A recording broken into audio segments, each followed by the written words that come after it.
Hello and welcome to Renting Ready. This is Unit 2, Tenant Financial Management, and I'm Rachel, your tutor. So let's have a little look about what we're learning today. We're mainly going to be focusing on how to get support financially and how to save money. And we'll be doing this by looking at ways to eat affordably and save money, how to source affordable furniture, borrowing and saving money, and looking at the advantages and disadvantages of different types of credit. Food can take up quite a bit of your weekly budget, but it's important to notice that we've got a lot of influence in this area. For example, it's not set in stone like rent costs or council tax. This means we could potentially make big savings with a few good habits and techniques. So one good technique of cutting the costs of your weekly shopping is swapping your regular branded items for store branded items. So I've put together some comparisons so we can see the savings that could be made if you do this. The first one is a well-known digestive biscuit. I won't mention the name, but I think everybody will know what this is. And this is costed at £1. And then I've compared this with a store's own brand digestive biscuit, which is a cost of 42p. So on a year basis, you can save £30.16. So it doesn't seem much on a weekly basis, but when you calculate that up, that's £30 that's in your pocket. And the next item we're going to look at is a well-known brand of toilet roll, which is at a cost of £2.75, and we're going to look at the store's own brand now, and the cost is £1.69, so an annual saving of £55.12. Toilet roll is something that doesn't go out of date, you can buy in bulk, so that's a pretty huge saving when you think about it. So the last item we're going to look at today in regards to brands and stores on brand is a well-known brand of cola. This will be for a multi-pack of 6 cans of cola, and that retails at £2.75. So if we compare that to the store's own brand of cola, that's £1.69. So you're going to be saving per year £127.92. Again, a very big saving for your pocket. So when we look at the total amount saved by switching brands on those 3 products alone, you could save £213.20. I know people might say that there's a taste difference between brands, but think about what you're willing to change to gain that extra money in your pocket, and also what that extra money can do to change your life for the better. Having a plan when it comes to your food shopping is a great way of saving money on food. It allows you to only buy the ingredients you need, therefore reducing the chances of you buying items that won't be used, cutting food waste. If you start a meal plan, you might also want to consider batch cooking. This is where you focus on 3 main ingredients to be the base of multiple recipes. You can then create several dishes from these base ingredients, adding a few stable cupboard items such as herbs and spices. Therefore, if you keep the ingredient list down to these items alone, cooking a large batch and portioning these to store in your freezer, you could create meals that you could use for a week. So the key elements of saving money on food are planning. So planning meals for the week, and also creating shopping lists and sticking to them. So you're not buying products that you don't need. When you go shopping, try and add up the cost of things so that you're not overspending, and go with a cash budget so you stick to it. When shopping, don't shop hungry. You're more likely to buy more food. Try and shop only once a week so that you're containing all of the buying at once and you can keep a track of it. Price check and shop around. There's lots of food retailers out there, so it's good to have a good clear idea of who's got the best discounted items. And when buying non-food grocery items like cleaning products, buy these from discount stores because you can normally make big savings. And finally, consider non-branded products. Avoid the big brands out there that will cost you a lot more money in the long run. Think about batch cooking and freezing your meals for the week. Again, you can make your ingredients last a lot longer and go further. Even if things are on sale, it's only a good buy if you're going to use it. When you think about best before, this is about quality rather than safety. Keep an eye on the date so that you're not wasting food, and don't consume food past its use by date, as this would be really unsafe.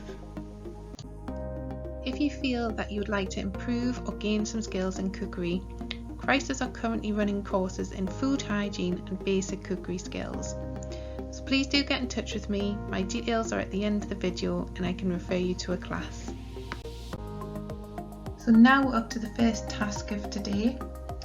I've sent through via email a link to take you to a quiz on saving money on food. So it's going to test your knowledge on all of the things that I've discussed on the video so far. So if you'd like to press pause and give it a go.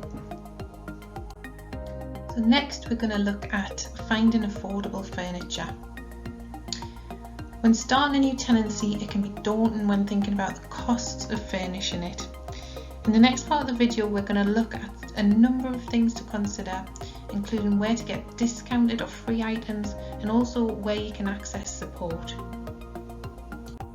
When thinking about furniture options, firstly you need to consider what type of tenancy you're going to be moving into. So when looking at social housing, if you're moving into a tenancy provided by a council or a housing association, common practice is that this will be stripped and unfurnished. On the flip side of this though, some social landlords and councils do have furniture rental schemes where you can rent furniture packs for your new tenancy. These are normally offered free to people that are on low incomes or claiming benefits. Another support that you could access through social landlords is access to a support team or support worker that can help you source grants and schemes where you could get free or discounted furniture items. When looking for a private rented tenancy, it's good to be aware that these can be advertised as furnished and include items such as white goods, sofas and beds. This could save you a lot of money in having to furnish the tenancy yourself, but it's important to get an inventory of the goods and their condition at the beginning of the tenancy, as any damages could come out of your initial deposit. Ask the landlord if they could help furnish the property if it's advertised as unfurnished. Some landlords have multiple properties where they can source furniture to support you. So if you do find yourself in the position of having to furnish a tenancy, one really good affordable option is looking at refurbished or second-hand goods. This could be from car boot sales, where people want to get rid of things that they don't want anymore that might not be of use to them but could furnish your tenancy. Charity shops have now expanded into larger shops where they do have furniture items at a discounted price. Community furniture projects are usually set up to help people on lower budgets, and they're non-profit organisations that organise house clearances. And outlet stores, so they'll be selling things that are either end of line or ex-showroom products where you could buy them at a reduced cost. There are also a number of ways to source free items for your new tenancy. FreeCycle is an online network of people that want to get rid of items. If you're able to get to their house, pick it up, it's yours for free. It's always a great source of affordable furniture. Friends and family, asking for support from loved ones, from friends, from people that you know on Facebook. It's always a surprising one because A, people want to help people out when they're starting out in new tenancies, and B, people have always got things that they don't use anymore that could be something that you could have for your new tenancy. Again, ask the landlord. Landlords may have multiple properties and they might be able to source some furniture to help you out in your new tenancy. And grants and schemes usually run by the local authority or by charities in the area, you might be eligible. So again, doing some research about what's on offer in your area is really useful. So there are a number of websites which also provide affordable, sometimes second-hand furniture that you can buy online. The first one we're going to look at is Gumtree. Gumtree is a national website. You can source furniture all over the country, usually second-hand, but again some new items on there as well. Shpock is very similar to Gumtree, but it focuses on the local area, so you can source furniture and items that are nearby to you. eBay, very well known. This is a worldwide selling agent now. You can get stuff from abroad, but you can also narrow down the search to your local area as well. New items are sold on there, as well as second-hand auction items. So it goes to auction, you might be able to get a bargain. And Facebook Marketplace, Facebook's launched its own marketplace where people on your Facebook and people around your local area can sell unwanted items. So there are a number of things to consider when buying reused furniture. If you're buying online, check that the website you're using is secure. Secure websites always have a little padlock in the corner that's locked down. This shows that any of your details, especially bank details, are secure and protected. Don't part with any money or cash until you've viewed the item and you're happy that the seller is genuine and with the condition of the item. If you're buying electrical items, check that these have been tested by a qualified electrician. This is called PAT testing. Also, you can ask for a warranty or returns agreement for the item. Even though it's second hand, it needs to be safe and ready for use. So we're on to the second task of today. The task for your portfolio, your rent and ready portfolio, is to price and research furniture or other affordable schemes in your area and save and send these details to me. So I need 3 different sources of affordable furniture. So if you want to press pause, have a little look on the internet and send those through. So next we're going to look at borrowing and saving money. Again, something that you might be considering if you're moving into a new tenancy, either putting some funds aside or looking at places where you can get credit to buy essential things for your tenancy.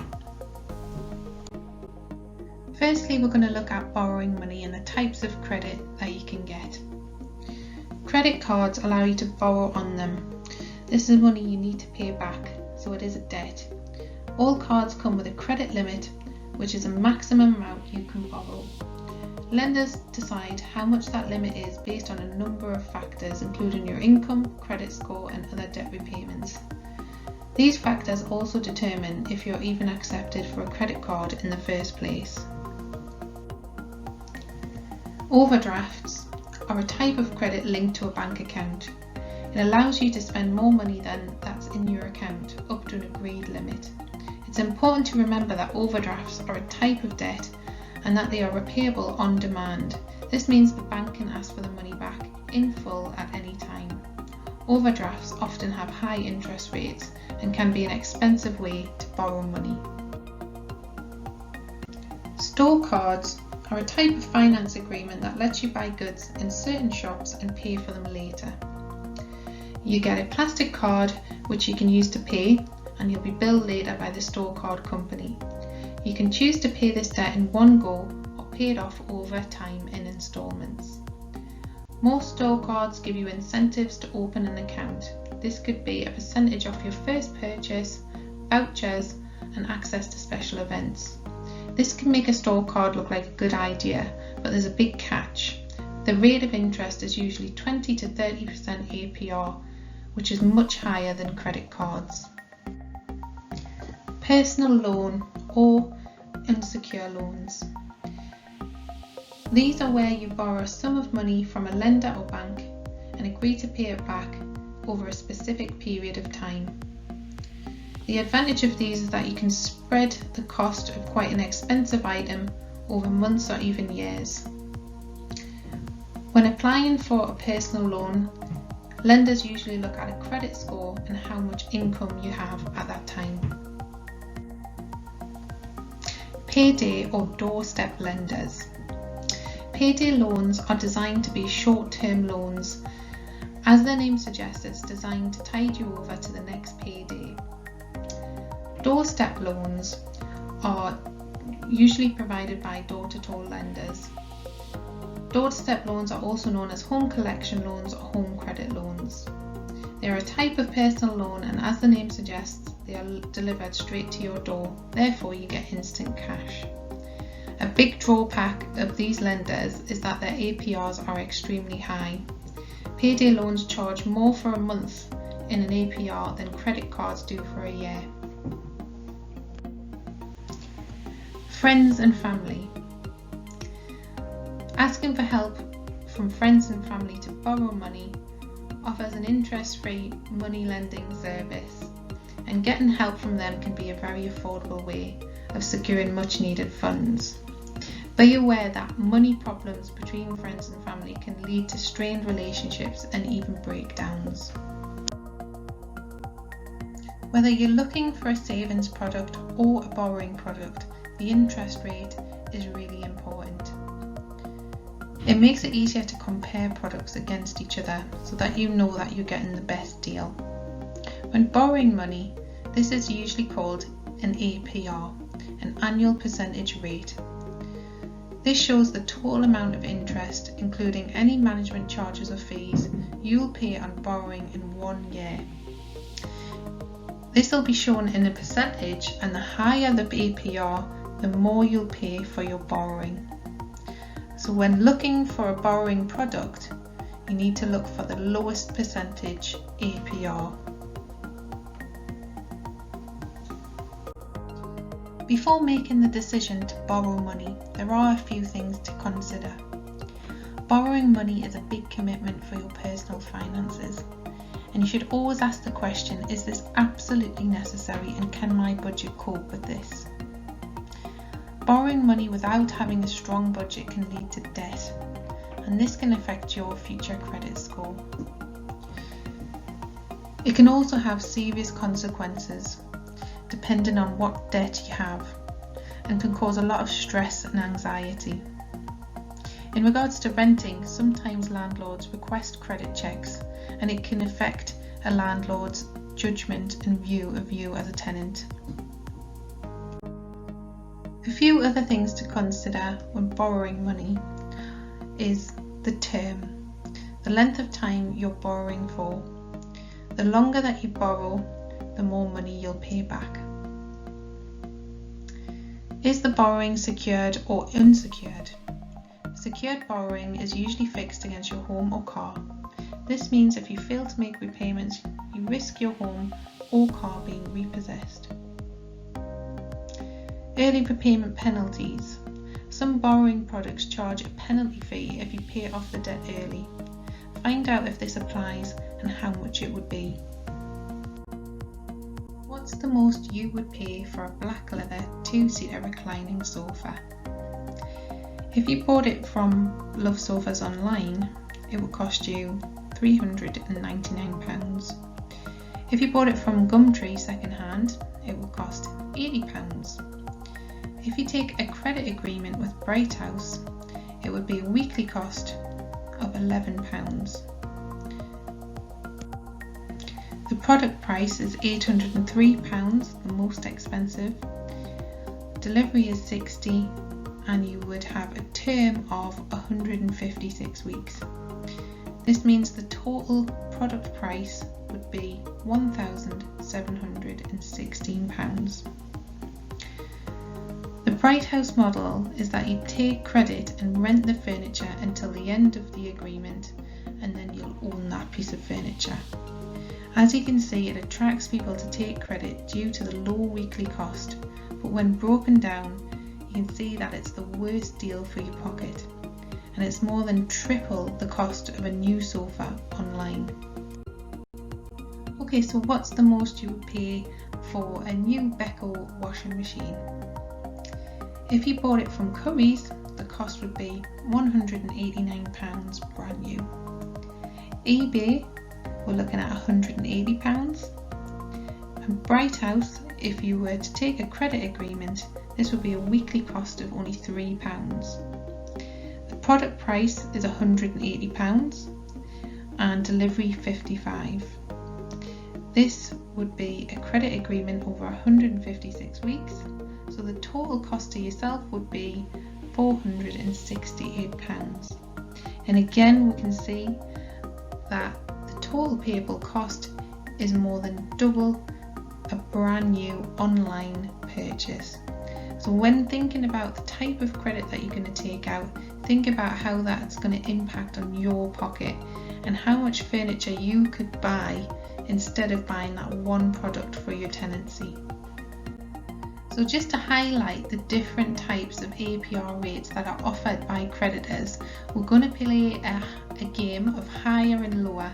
I want you to try and guess in the next part of the video if the APR is higher or lower in regards to the creditor. Right, so let's see if you can guess if the APRs are higher or lower. We'll start with friends and family.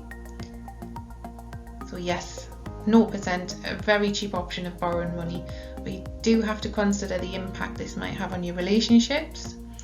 The next one's Bright House. Do you think this is higher or lower? So that's a very high APR there. Remember, the length of time Bright House asks you to rent that furniture, that's 156 weeks. So you can imagine how much interest will build over that time. The next one is the Argos Store Card, higher or lower? So that's a bit lower, but still you're going to be paying 30% more for the product you buy, so not ideal. Next one's DWP budgeting loans. What do you think, higher or lower?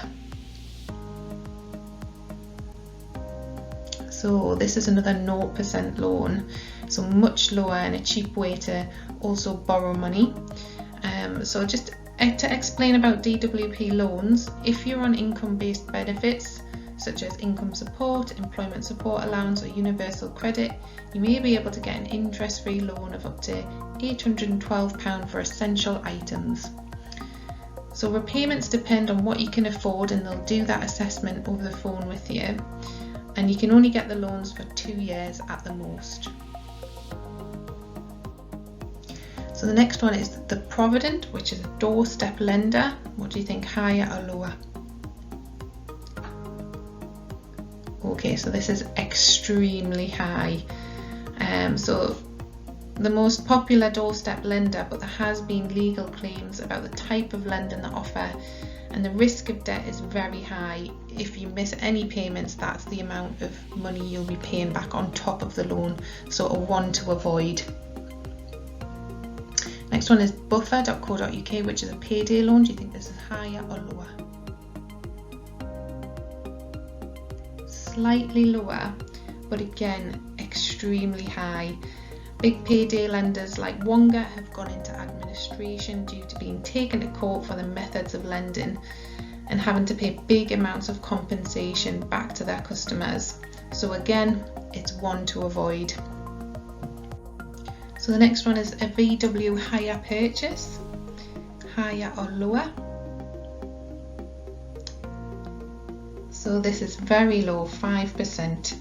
So this would be a secured loan against the product which you would be buying, which would be a VW car, and they would take this car back if you don't make any payments. It's a very low interest rate, but you'd need to pass a credit check to gain this type of credit. So the next one is a Tesco bank loan, higher or lower? Again, very low, but similar to the hire purchase, checks on your income and credit history would need to happen for this to be approved. So the next one is a pawnbroker. What do you think, higher or lower? So again, a very high APR. So this is where you would swap something you own for instant cash, which is usually the incentive. It's very high, so it makes it difficult to buy those items back, so you're at risk of losing those items. So the next one is bank overdraft. Is this going to be higher or lower? So it is lower, but it's still quite a high rate to pay back. And often people state they get stuck in their overdrafts, meaning that every payday it's just not enough to clear that overdraft, so they'll be stuck paying that 30% back to the bank every month. The next one is a credit card. Would this be higher or lower? So slightly higher than the overdraft. Again, it's a high rate to pay, and if you aren't able to pay it back in full, you get stuck paying that 35% interest to the lender. And the last one, credit unions. Do you think this is higher or lower? So this again is lower. So credit unions are independently run local cooperative organisations who aim to assist people who might not have access to financial products and services elsewhere. So if you've got quite a bad credit score, you still might be able to lend from the credit union. For many, they welcome a cheaper alternative to payday loans, often doing loans that are similar, so you'll get that instant cash. And usually they also allow you to open a savings account with them, so it's a really credible lending strategy. So as you can see, APR rates are really important to consider when deciding on which credit product is the best and most affordable. So something to absolutely avoid are loan sharks. They're dangerous lenders and often use illegal tactics to recover the money that you've borrowed. All reputable lenders are registered with the Financial Conduct Authority, the FCA. The FCA also has a website that lets you search a lender's details to check if they're registered and approved. So it's time to press pause again and complete another task looking at the advantages and disadvantages of credit, what we've just discussed in regards to APR rates on the video and the different types of credit you can get, just thinking about some of the advantage why people take them out and some of the disadvantages where people could get into debt because of them. I've sent through the worksheet via email, so take some time to complete it and send it back through. So let's have a little look at the different ways you can save money. So you could open a credit union account. These are good if you want a flexible account that lets you save what you can when you can. If you like the idea of saving with an organisation owned and run by its own members, and if you've had difficulty opening an account with a bank or building society because of poor credit. National Savings and Investments is a government-backed form of saving account, meaning that they offer a secure way to store your money. They benefit from having no limit to the amount that the government will protect, in contrast to normal bank savings accounts. ISAs, individual savings accounts, are a special type of saving account that allows you to save and avoid paying tax on interest you earn, regardless of your income. They were introduced in 1999 to encourage people to save, but there is a cap on how much you can put away in an ISA. The traditional piggy bank means that you have all control over how much you save and withdraw, but you won't be able to take advantage of interest rates or protection.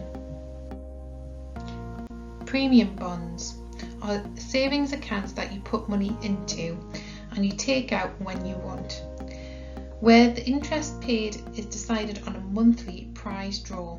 You buy £1 bonds and each has an equal chance of winning, so the more you buy, the more your chances improve. Having a trusted friend or family member to keep your money safe and away from the temptation of spending this may be a good idea to keep track of your saving goals. Interest rates are still very important when looking for a savings product. They're described as annual equivalent rates, so that's an AER. This is the total interest you'll receive on your savings in 1 year. Shown as a percentage, the higher the AER, the more interest you'll receive. So when you save money, you should look for the highest rate you can find. When thinking about saving, there are a few other things to consider. One is how much you might need to open an account. This can range from £0 to over £1,000. Some saving accounts require a certain amount of money to be paid into them every month. With others, you can put in a lump sum of money and leave it for as long as you like. Many savings accounts are instant access, but some limit the number of times you can take the money each year.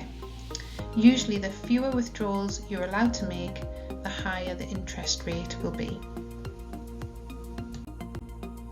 So the final task of today is to press pause and complete the online quiz about borrowing and saving money. It's going to test all of your knowledge in regards to interest rates and what to look out for in certain products.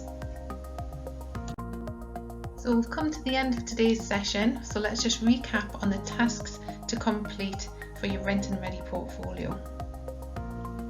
So you need to complete the Saving Money on Food quiz, price and research furniture from 3 affordable sources or schemes online in your area, complete the advantages and disadvantages of credit worksheet, and complete the Borrowing and Saving Money quiz. All of the links, informations and worksheets have been sent through via email. And finally, I just want to say a big thank you for taking part today. And if you have any problems or need any support with any of the resources, links, quizzes, or even have any feedback about the learning materials, I'm always happy to hear that. These are my details if you need to get in touch.